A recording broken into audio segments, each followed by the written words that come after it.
Hola amigos, bienvenidos a mi espacio. Soy David Parcerisa. Hoy nos encontramos de nuevo con Sol Ahimsa, que ya hicimos un vídeo anteriormente donde nos hablaba de sus experiencias de contacto con varios tipos de entidades. Ella es profesora de educación especial y pedagoga. Se dedica a la terapia de sanación y también es canalizadora, astróloga.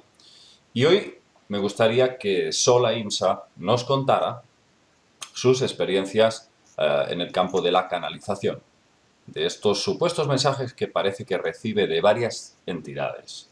Vamos a ver un poco todo este proceso, toda esta trayectoria, a ver a dónde nos conduce. Hola, Sol, bienvenida. Hola David, ¿qué tal? Gracias. Gracias a ti por aceptar nuevamente una charla con nosotros. Bueno, Sol, me gustaría que nos contaras un poco cuál sería la primera toma de contacto con esta realidad. Eh, mm, digamos, cuál es el ser o la entidad que contactó contigo y por qué. Bueno, el por qué habría que preguntárselo a él, claro.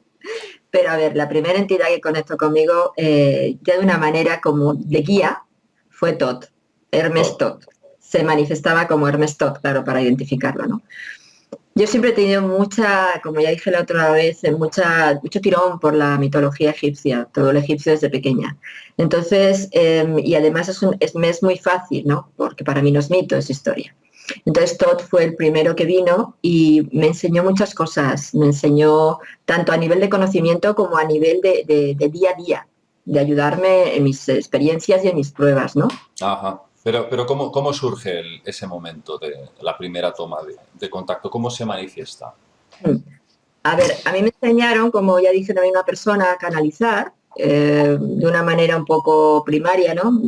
Pues empecé como canal mecánico, que es deja la mano, sí, Ah, escritura automática. escritura automática, deja la mano tonta, deja la mente en blanco, invoca y ya se moverá. Y era horrible porque se me movía la mano sola y se pasa fatal, ¿no? Entonces ahí empecé a tener mensajes un poco sin identificar tanto y ahí entonces me venía siempre como una energía de tienes que aprender de otra manera, más psíquica, menos mecánica, más psíquica, o menos automática. Y ahí es, bueno, pues empecé a hacer el cambio de no dejar esa mano a lo que quisieran las energías mover, sino que trabajar más con dejar mi mente en blanco, proyectarme en una idea fija para que no pudiera fluctuar pensamientos ni cosas. Son una técnica de Vale, canalización que yo ahora enseño. ajá, porque cuando estás haciendo ese proceso de canalización, que dejas la mano muerta y notas que esa mano pues está escribiendo, se está moviendo, está teniendo unos impulsos, tu mente no está controlando lo que está escribiendo, o sea, tu mente no te dicta palabras. ¿Tú eres bien consciente de eso? De hecho, mi mente no le venía nada a la cabeza. Luego tenía que leer el papel porque no sabía lo que había escrito. Ah, eso es muy interesante. Eso sí que sería una canalización pura y dura, realmente, Claro. ¿no? Entonces, ¿cuántos años hace que, digamos, se manifestó este ser, este tal Tot? Pongamos 29, 30 años cuando yo Ah, empecé, porque fue casi al principio. El problema de ser un medium escribiente es que es eso, eres medium. O sea, habría que distinguir entre lo que es un medium, lo que es un canalizador y lo que es un comunicador o telépata, que no es lo mismo, ¿vale? Y ajá, creo que ajá. es importante aclararlo. En un medium, la energía de la entidad que viene de alguna manera altera tu campo energético. Hay un contacto muy directo y no es bueno. No es bueno porque luego puede influir tanto en tu psique, en tus emociones, en tu vida cotidiana. Sí, Y eso eh, te altera demasiado y si tú no estás muy en tu centro, bueno, pues puede hacer cambios que no son todo lo positivos, porque además tú no sabes quién viene, porque no estás identificando su energía, simplemente estás dejando que lo que venga entre. vale, es como irte a la cama y dejar la puerta de casa abierta por la noche, puede entrar cualquiera, ¿no? Exacto. La cuestión es que parece que me contaste que llegaste a verle, ¿verdad? Tuviste una experiencia en que pudiste ver a Todd. Claro, ahí es cuando te digo que él me enseñó vamos a aprender a ser psíquica, ¿no? Y entonces sí que pude verle, sí que le vi con una apariencia humana, nunca se me ha presentado con una apariencia reptiliana, porque en realidad para mí es un ser prácticamente, no es igual que nosotros. Sí es cierto que el cráneo era bastante más grande, era como un cráneo más elevado, ¿vale? Más grande, ¿Voluminoso, te más, refieres? más voluminoso, exacto. Más centímetros cúbicos de diámetro. De todos modos, ¿cómo era? ¿Era calvo? ¿Tenía pelo? No tenía, No tenía pelo. no tiene pelo. Es calvo, totalmente calvo, es como Barbie Lampiño, ¿no? No tiene pelo, no ¿Y tiene pelo. sus ojos? ¿Cómo son? Sus ojos son más bien rasgados, son grandes Rasgados. y un poco rasgados. Sí es cierto, no es el típico ojo humano, que es que somos más almendrados. Dirás, bueno, la raza oriental, pero yo no hablo del ojo oriental que es finito y alargado, estoy hablando de un ojo grande y un poco rasgado. Rasgado hasta las puntas, Sí, hasta aquí, más o menos, ¿no? exacto. Es muy interesante. Bueno, hay que decir que cuando tú contactaste conmigo y me comentaste que contactabas con un tal Todd, yo te dije, caramba, Sol, resulta que Todd estaría asociado con Houdini. Houdini era un personaje que se supone que era la mano derecha de Enki y que llegaron juntos a la Tierra en todo ese proceso de creación de los protohombres, ¿no? Entonces, me parece muy interesante porque en un momento dado te dice que él es... Directo del creador. El que está al lado del creador. Mm, No sabiendo yo nada de quién era precisamente Enki, ¿no? Porque yo todavía no tenía más que contacto con él, bueno, con otras entidades también he conectado, ¿no? Pero no tenía nada, no tenía ni idea, porque yo además no soy de las que escribo y firmo el creador, yo nunca he escrito con el creador. claro. Luego también hay que matizar una cosa muy importante para la audiencia, Sol, y es que no es nada extraño que comentes que se te haya aparecido en forma humana, por una razón muy curiosa. Parece ser que estos seres, al interaccionar tanto con el ser humano, acaban de alguna forma adoptando su forma, porque luego podríamos hablar del tema de las encarnaciones. Parece como que hay una relación causa-efecto con lo que es el creador que quiere experimentar lo creado, Exacto. el fruto de sus creaciones, ¿no? Entonces hay un aprendizaje en ese terreno muy importante en el que, bueno, si yo he sido capaz de crear esa criatura, ese ser, tengo que experimentar quizás sus penas, sus padecimientos, sus alegrías, y la mejor forma de hacerlo es cuando yo desencarno, voluntaria o involuntariamente, puedo ocupar ese plano humano, ese plano del Homo sapiens. Entonces, Exacto. a mí no me parece nada extraño que se manifieste precisamente en forma humana. Por esa regla de tres, podríamos cualquiera de nosotros haber sido en un pasado remoto cualquiera de estos reptilianos. Mm. Entonces, cuéntanos, más o menos, sí, quería que nos contaras un poco más la manifestación de su presencia. ¿Iba vestido? Sí, iba vestido, además es muy alto, es muy, muy estilizado, muy alto. Iba vestido estilo túnica, en realidad yo le veía ese estilo, no es una túnica típica de santo, pero de ese estilo, ¿no? Una vestimenta larga, Quizás más ceremonial. más ceremonial, exacto, De, más ceremonial, de seda o de algodón, digamos, el aspecto de esa túnica. exacto. Así era, sencilla, era muy Ah, sencilla. de algodón. O de. No, más estilo algodón, no, asedado, no, no era brillantita Vale, como la no era seda ni brillante. Vale. caso, no, pero era de ese estilo, ¿no? De túnica. Y llevaba así como algún adorno pequeño en lo que es en la parte alta del cuello, como un símbolo, pero no, importante, llevaba un medallón, siempre venía con un medallón. Un Era medallón. un Sí. cristal verdoso, ¡Anda! sí, Vaya, no me digas eso, Sol. hay aquí en el pecho, que me llamó mucho la atención, digo, qué cosa más bonita. Era un cristal verdoso grande, como un ojo, hacía efecto de ojos, y es cierto por la irisación, y lo traía a la altura justamente aquí, del Vale, pecho. y te llevaste una sorpresa cuando viste los vídeos que hablábamos Sí. de Anton Pars y de los Aronaki, ¿no? A ver, me llevé la sorpresa porque ya digo que para mí el haberte escuchado y todos estos vídeos ha sido el colocar muchas piezas que desde siempre he tenido y no sabía, ¿no? Y por un lado, porque el medallón era así, y por otro lado porque por la enseñanza y la conexión que yo he tenido también con ese cristal a través de la iniciación de la hermandad, ¿no? Que es algo que he aprendido a hacer. Entonces, yo no sé, que lo llaman también, los lamas lo llaman el cristal Chintamani, en Perú lo llaman Umiña. Luego está la tradición egipcia, la tabla esmeralda, pero es lo mismo, todo es lo mismo. Sí, sí, sí. Parece que incluso está relacionado con las famosas tablas ME, que eran dispositivos cuánticos que ellos disponían de almacenamiento de datos, donde ahí estaba toda la historia planetaria condensada. Y bueno, Claro, en nosotros también tenemos la tradición. Era esa leyenda de que cuando Lucifer cayó a la tierra, venía el cristal que llevaba en su tercer ojo, cayó en la tierra y entonces es como nos trasladó toda esa sabiduría que él traía de esos planos superiores y de ahí derivó el mito del grial.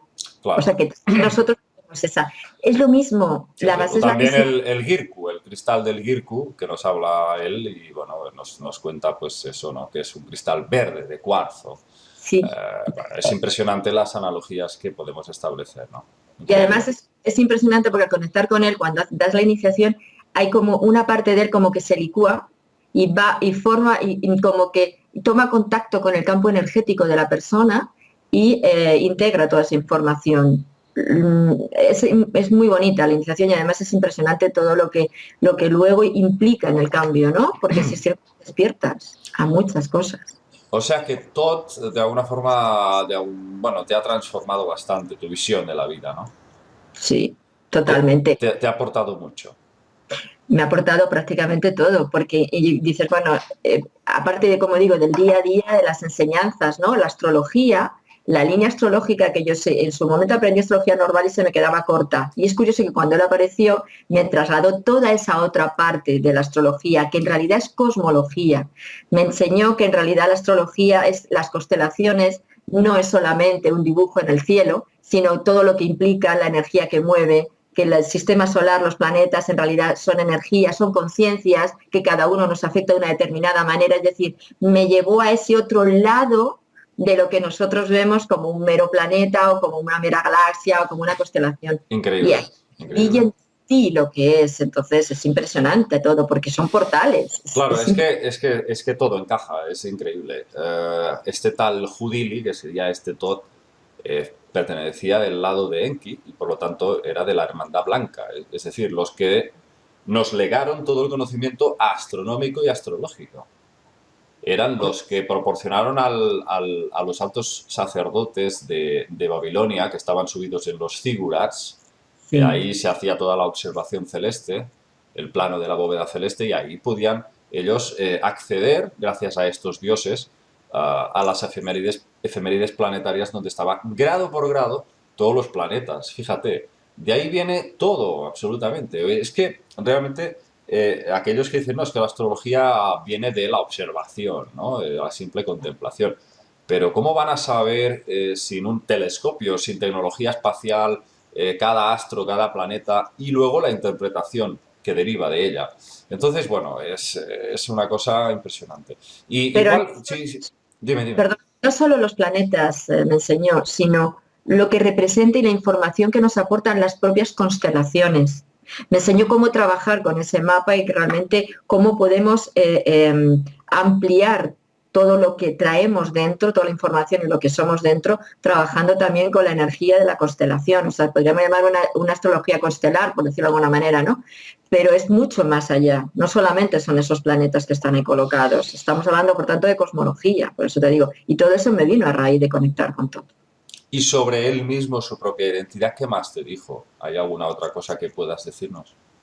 A ver, sobre él, bueno, sí, me dijo un poco la trayectoria que había seguido, ¿no? En la época Atlante, porque además curioso también que también me relacionó que luego con otros mensajes que tenía posteriores, ¿no? Con lo que ahora estás comentando, de que era el directo del creador, también él me habla de su época andante, cuando estuvo ahí ayudando, bueno, pues a que la humanidad avanzara, todo el conocimiento que trasladó, que él es un viajero, eso sí me decía, que él es un viajero. De hecho, en algunos escritos lo he leído, ¿no? Como aparte del Totel Atlante, el viajero, ¿no? Que va y viene trasladando esa información. Es un poco el puente, ¿no? Entre el allá y el acá. en la mitología griega lo llaman Mercurio, que bueno, y que es el mensajero de los dioses, o sea que toda esa parte la fue asentando y me la fue explicando. Sin tener ni idea de la parte sumeria, que es la que ahora estoy terminando de cerrar, ¿no? Pero bueno. Sí, es En todas las increíble. mitologías son los mismos, lo que pasa es que en cada mitología, depende de la creencia, lo llamamos de manera diferente, pero son los mismos. Exacto, son los mismos.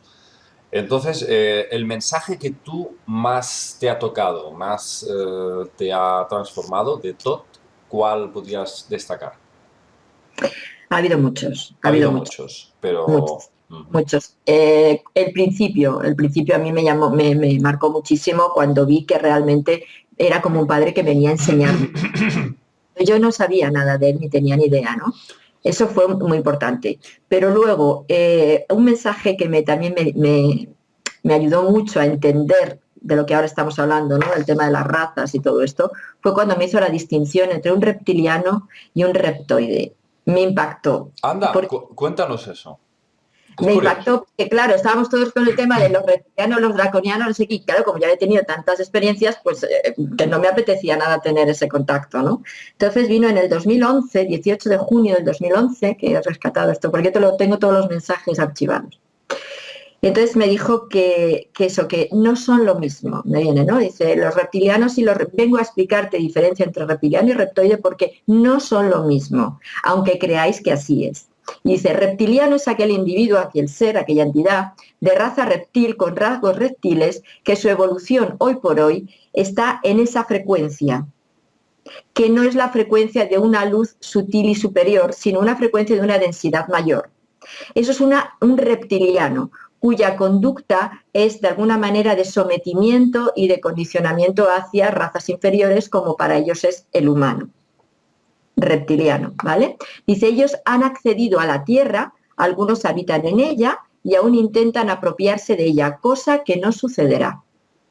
Fue drástico. Y dice, reptoide es aquel individuo cuya raza deriva de la reptiliana, pero que ya no tiene forma de tal, que es lo que ahora comentabas, ¿no? De que terminan siendo humanos, pues han trascendido esos cuerpos y ahora no tienen cuerpo de reptil ni evolución de reptil. Se hacen llamar reptoides porque sienten que deben ser honestos con sus orígenes, pero su fisonomía no es de tal raza ya y su evolución está por encima de esta. Los reptoides son seres de planos de luz que pueden adquirir fisonomía humanoide o incluso humana. No son como la imagen que se ha puesto del reptil típico, pues sus caras nada tienen que ver con un reptil. Deberían quitar esas fotos, me dice, deberíais quitar esas fotos ya, porque no son reales. Realmente no son coherentes con su realidad. No existen imágenes de los reptoides porque no la tienen y no han querido ser vistos ni representados hasta el día de hoy como reptoides porque no la tienen, por eso se aparentan ya como humanos, porque realmente están en evolución de humanos y al haber estado al lado nuestro, como tú bien decías, ¿no? Se aparecen como humanos. Sí, Entonces, sí, es la pueden. diferencia entre un reptoide, ¿no? Entonces me dice eso, envía este mensaje a tus compañeros de trabajo y a todo aquel que le interese entender esta diferenciación. Y ahí es donde me remarca lo de Hermes Tot, directo del creador. Ajá, esto es muy revelador. Y bueno, luego también me hablaste de un segundo ser que ha influido mucho en tu proceso. Sí. Por lo que habíamos dicho de que depende de la mitología, les llamamos de una manera o de otra, empecé a tener mensajes sin saber ni cómo ni por qué, porque lo mismo no les llamo, con Poseidón. Sí es cierto que para mí la Atlántida siempre ha sido muy relevante, igual que Egipto, ¿no? Pero Poseidón, dije, lo mismo piensas, se me está yendo la pinza porque Poseidón, ¿no? Entonces dije, Poseidón no puede ser. Pero empezó a darme el mensaje. Claro, él me decía que era el creador. Y digo, ¿Poseidón el creador? No entiendo. Y me siguió explicando. Tengo el mensaje delante, si quieres un poquito lo voy. Sí, pero me gustaría que antes me contaras la experiencia en que lo viste, para que la audiencia pueda ubicarse un poco. A ver, sí. Yo siempre desde pequeña tenía mucho miedo a las profundidades marinas y tampoco sabía muy bien el por qué, eso de que fuera todo tan oscuro y tal. Y una vez en un estado pues, de medio ensueño, meditación en sueño, que es cuando los veo más claros, al principio sobre todo, veo un ser, me veo dentro del agua, me veo como en las profundidades del mar y veo una luz en el fondo, como que se abre y aparece un ser enorme. Claro, yo me dije, va a ver qué es esto que me viene, ¿no? Un ser enorme de cintura para arriba era humano y de cintura para abajo era como serpentiforme. Muy interesante. Claro, me quedé impactada, me quedé que no sabía qué hacer. Si Como salir. los nagas de la India. Exacto, ahí fue luego, exactamente. Esa es la comparativa. Es muy parecido, muy parecido. Muy parecido. O Claro, sea, y la cola era muy larga, sí, era una cola larga, sí, sí. O sea, más de un metro, más de un metro y medio. aproximadamente. Yo lo veía muy larga, no sé O si. sea que no tenía extremidades, no tenía piernas. No, Pero no tenía. en cambio tenía tronco y tenía brazos. ¿Y Sí, el rostro, cómo era era? humano, era Era humano, humano y un señor mayor, me dijiste. mayor. Exactamente. A ver, esa fue la primera vez que le vi, como para reconocerme. Luego ya me ha parecido más de forma más humana. Pero Sí, la pero primera tú, vez sí, ¿y tú fue. cómo reaccionaste cuando lo viste? Primero me quedé paralizada y quería salir corriendo de allí por lo que te decía, porque me daba miedo las profundidades, ¿no? Pero luego cuando le vi, me quedé así, dije, ¿me recuerdas a Poseidón? Porque me recordaba a Poseidón, dije, pero va con caballos, ¿no? Y él me dice, yo no tengo caballos, soy yo mismo, con esta apariencia. Lo que pasa es que ante vosotros me presento como humano, ¿no? Pero realmente era su condición reptoide, reptiliana la parte inferior, vamos, como Ah, serpentiforme sería, no reptoide, no, serpentiforme. reptiliano no sería exactamente la palabra, sería serpentario. Serpentario, exactamente, serpentiforme, porque en realidad él no pertenece exactamente a los reptilianos como les conocemos, ¿no? Porque hay ahí un poco, es más anfibio, como yo digo, ¿no? Ni Enki tampoco. No, Por eso tú sospechas, ¿no? De que podría ser Enki. lo sospecho cuando te escucho y vuelvo a leer, me viene a la memoria el mensaje primero que me dio y entonces me di cuenta de que es el mismo, porque Bueno, se me te dijo que crea. era el creador. Exacto. Eso es muy Claro, interesante. dices, ¿cómo que el creador? Poseidón no puede ser el creador de la humanidad, ¿no? Y me dice que lo de Poseidón viene por su estancia en Poseidonis, pero que no era porque él vino al principio, es que él vino al principio, estuvo y luego se fue.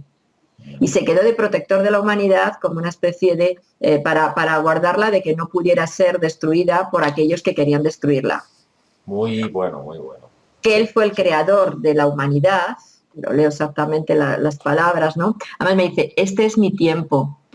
Dice, este tiempo es mi tiempo, dice, ¿no? La luz de mi ser brilla en vosotros, dice, soy el Padre Creador en este momento de transición. Fui y soy, aunque en los distintos tiempos con distintos nombres. Que yo Muy dije, bien. vale, no sé qué nombres, claro, Sí, para mí Poseidón es Poseidón claro, claro. o Neptuno, pero ahí me quedo, ¿no? Dice, con distintos nombres. Fui y seré por siempre unificado a la evolución de la humanidad. Dice, yo alenté el cambio y en él estáis. Apoyé la evolución del ser y al final llegó. Por eso es mi tiempo y vuestro tiempo. Es como que su camino va ligado a nuestro camino. Es lo que me quería decir, ¿no? Sí, sí, totalmente. En principio todos fuimos llamados a descender a estos planos, a estos planos de densidad en el universo, con la única intención de proporcionar a ese planeta Tierra la existencia de la vida cuando aún no había nada hecho. Así descendimos y provocamos los cambios necesarios para que se diera el milagro, y este se dio. Poco a poco la humanidad creció y evolucionó, cambió, pero también hubo intenciones de degradarla y en algunos casos se degradó y hubo que volver a rectificar lo que en principio no estaba previsto. Seres de otros lugares y de otros planos de no tanta luz accedieron a la primitiva humanidad en proceso de evolución y esto provocó alteraciones que nunca deberían de haberse dado, pero que al mismo tiempo ayudaron a que las almas encarnadas ahí pudieran evolucionar bajo otros prismas, sí, a otro ritmo también, pero evolucionar. Así se pensó que en este planeta, bello planeta azul, se podía dar la oportunidad a las almas que así lo desearan de experimentar situaciones de no luz bajo el compromiso de aprendizaje e integración de emociones que pudieran completar su bagaje, y así fue. Yo ubiqué mi existencia posteriormente en el continente Atlante y ahí estuve durante largo tiempo, hasta que las guerras y enfrentamientos impidieron seguir y emigré. Muchos de los seres que habitaban mi amado continente pudieron también salir y repartirse por los distintos sitios. Yo protegí mi misión encomendada, yo lo que vamos como diciendo, mi misión, lo que yo me encomendé fue proteger a la humanidad para que siguiera en su evolución, porque bien sé y también pasó que hubo seres que quisieron todo lo contrario y que aún en el día de hoy siguen empeñados en que la humanidad no avance, no evolucione. Mi propósito es protegerla y siempre estar al lado de ella, porque soy el Padre Creador y siempre estaré y siempre estoy. Vaya, impresionante, impresionante mensaje y muy esperanzador. Ahora, sí es cierto que la energía no es esa típica conciencia mística que se adquiere del Padre, del Creador, de que el hombre lo tiene que servir y que lo tiene que no, porque aunque él diga que fue el Padre Creador, el Creador de la humanidad, pero lo que a mí me transmite es, yo os ayudo, os protejo, pero no me veis como un superior e inferior, porque a nivel álmico no lo somos. O sea, el hecho de que unos hayamos sido creadores de razas no quiere decir que seamos creadores de almas. Es distinto. Y eso me lo quiso también luego enseñar y dejar muy claro. Y también, este fue el primero, como te decía, que ahí es donde me quedé, como, ¿qué es esto, no? Pero, y ahí tuve muy claro que el Aloy que fue Enki. Y Claro, tiene sentido, con luego enlacé con todo. es que tiene, claro, claro. Exacto, exacto, Sol. Mira, la analogía está claramente establecida. Básicamente porque Enki también tenía el título de Ea, Ea que era el señor de las aguas, y era precisamente descendiente de los Abgal de Sirio, que eran los anfibios, los hombres pez, de los que hablan los Dogon de África, de Mali. Entonces, ahí tenemos una clara simbología de los hombres del agua, los seres del agua, y que al parecer son los responsables de la implantación de toda la fauna marina también en la Tierra. Exacto. Me enseñó a conectar con la energía del delfín y de las aguas y me ayudó a perder el miedo a las profundidades marinas. Me enseñó a entender, porque yo lo focalizaba mucho, claro, en esos peces como un tiburón, por ejemplo, estos seres que son realmente que asustan, ¿no? Y aprender a entender también cuál es su labor y por qué existen en este planeta animales así, ¿no? Y creo que me contaste que te reveló un secreto para saber, para identificar cuáles de nosotros somos descendientes de Enki. O sea que cuáles de nosotros contenemos en nuestro ADN una particularidad genética que nos relacionaría con él. Claro. Me dijo que con la herramienta que Thor me había enseñado, que era la astrología cosmológica, o sea, más allá de esa astrología, teníamos como si fuera el símbolo, el sello, no sé, el detalle, Sí. ¿no? Que podríamos saber, es que es nuestra genética, pero bueno, que podríamos saberlo a través de nuestros mapas astrológicos de la carta, ¿no? De la Entonces, carta astral. me enseñó a estudiar el planeta Neptuno, la relación con los demás planetas, los nodos lunares, entramos en toda la parte kármica y por ahí, bueno, pues determinadas posiciones, la carta de una persona, sí que identifico si tiene o no tiene, viene del linaje, que sería la palabra exacta, del linaje de Enki, ¿no? Claro, para dar más datos a la audiencia, pues les podemos decir, Sol, que lo que se refirió este ser es que nos observemos la carta astral y veamos si Neptuno se encuentra en una posición fuerte. Una posición fuerte hay que decir que significa que puede estar en el ascendente, sobre todo muy fuerte, o bien en uno de los 4 ángulos del cielo, o sea, que es cuando nosotros decimos este planeta es angular. Entonces, en uno de estos 4 puntos está muy fuerte Neptuno y sobre todo, más aún, si está entre el Sol y la Luna o si está en conjunción con el nódulo norte, porque el nódulo norte es muy importante, lo que se conoce como la cabeza del dragón, el nódulo sur es la cola del dragón. Pues el nódulo norte, como digo, es muy importante porque te está hablando de cuál es el futuro de vida, la proyección de vida del individuo, hacia dónde se embarca. Entonces, claro, si Neptuno está fuerte en la carta astral de una persona, de un individuo, de alguna forma, según te dijo este ser, podría contener en su genética una descendencia suya. Eso me Exactamente. parece muy interesante. Exactamente. Entonces hay otras más posiciones, pues, entre el Sol y la Luna, como bien dices, o conjunto con el Sol, por ejemplo, o conjunto con la Luna, sin estar en medio. También el tenerlo retrógrado nos habla también de una memoria muy, además como muy activa, porque cuando está retrógrado un planeta nos lleva, nos retrotrae en el tiempo, ¿no? Nos trae información de atrás. Ah, vale, vale, vale. Cuando tú tienes a Neptuno retrógrado, la información está mucho más activa. Cuando está al lado, por ejemplo, de la luna negra, también es otra forma, o muy en el ascendente, pero desde la 12, también la memoria está muy activa. Todo eso lo recibiste de este ser.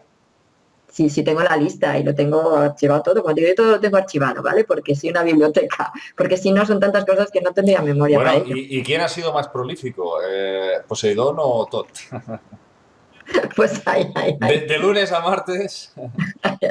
En distinta época, ¿vale? Porque hay Tot, cuando entró Poseidón, Tot relajó un poco, ya no recibí tantos mensajes de él, es más Poseidón. Y no solamente lo de Neptuno, Poseidón me está dando mucha información que estoy ahora mismo colocando sobre lo que son ese borrado que en su momento se dio de nuestra memoria, ese cortar la conexión con nuestro ADN real, que no son una hebra de 2 filamentos, sino que son 12 hebras con 24 filamentos. Esto te lo ha Entonces, dicho él. sí, me está dando toda la decodificación de poder activar todo esto, estoy en ello, con otra persona, también somos él por una parte de la información, yo tengo la otra parte, entonces estamos activando todo esto, ¿no? El código, me llamó el código tridente, ¿no? Por el símbolo, un poco simbólico, ¿no? Por lo que representa la Trinidad o el tridente, que en realidad es mucho más de lo que se piensa, o sea, no es ese palito con las tres, ¿no? Con los tres pinchos, como un tenedor, es un símbolo y muy relevante y no tiene nada que ver como tenemos en la mitología del demonio que lleva aquí el tridente, no, no es eso, ¿no? Todos somos una trinidad, en realidad. Para ser una unidad, primero tenemos que ser trinos. Y eso es la base de lo que representa la energía trinitaria para conformarla en un ser único, ¿no? Entonces, me está dando toda esta codificación, ya digo, que lo iré poco a poco desgranando, ya te lo voy un poco comentando, ¿no? Y cómo podemos activar todo esto a nivel genético, porque son mediante unos códigos numéricos que nos los están dando como los codones del ADN, que sabéis que son bases que son de 3 en 3, adenina, citosina, timina, por ejemplo, guanina, citosina, uracilo es en el ARN, porque la genética también siempre se me ha dado bastante bien, ¿no? Entonces, son 3 codones en base de 9, son 9 números, ¿vale? Son códigos de 9, pero porque son 3 codones de 3, cada codón es de 3, entonces son trinitarios, ¿no? Y todo eso son 24 una serie de 24, lo que nos han dado, por lo tanto son los 24 filamentos que tenemos y uno de unificación de todos ellos. También a mí me dieron la información de los 24, en principio no sabía lo que era porque conocemos lo de los 7 rayos, pero me explicó muy claramente que no son 7 rayos, que son 24, claro, cada uno es una energía que liga con cada uno de estos filamentos, sé cómo trabajar con ellos ya, eso ya sí me lo han dado, van, como tú decías, en septenarios, ¿vale? Nos van uniendo en septenarios con una energía que unifica. Todo esto es para terminar de unirnos a esa fuente, a esa energía primaria, poder realmente volver a ser nosotros y desligarnos de todas estas ataduras, de todos estos frenos que hemos tenido desde el origen de la humanidad para querer ser manipulada. O sea, él ahora mismo me está guiando hacia el liberaos de una vez. Pues me parece extraordinario. Sol, tendremos que dejarlo aquí, sintiéndolo mucho porque podríamos seguir horas. Es tremendo toda esta revelación y muy, por cierto, muy válida desde un punto de vista de las analogías que podemos establecer con tantos seres y con tantos conocimientos adquiridos a lo largo de toda la historia. Entonces, Sol, pues nada, te emplazamos para un próximo vídeo en donde me gustaría nos contaras, probablemente podríamos enfocarnos más hacia el tema genético, el genético y cómo lo enlazamos con esa evolución espiritual que, a ver si de una vez por todas despegamos hacia ella. Pues muchas gracias, Sol. ¿Y quieres comentar algo más? Nada, darte las gracias, como ya te digo. No, por supuesto, porque a fin de cuentas me abres la puerta para poder ya de una vez comunicar todo esto, ¿no? Sí, Porque no tiene, como yo les dije, no tiene sentido que me deis toda esta información si yo no voy a poder hacer nada con ella. No es un tema de ego de que yo quiero recibir información, porque además no la pido, me la dan porque es necesario para poder comunicarla, poder compartirla, ¿no? Y de eso que me hayan puesto en contacto contigo para pues poder. mira, aquí en mi canal siempre serás bienvenida y tendrás voz y voto para expresarte absolutamente Pues muchas, en toda su magnitud. muchas gracias, Dani. Gracias a ti. Y nada, amigos, muchas gracias por seguirnos y nos vemos en el próximo video programa.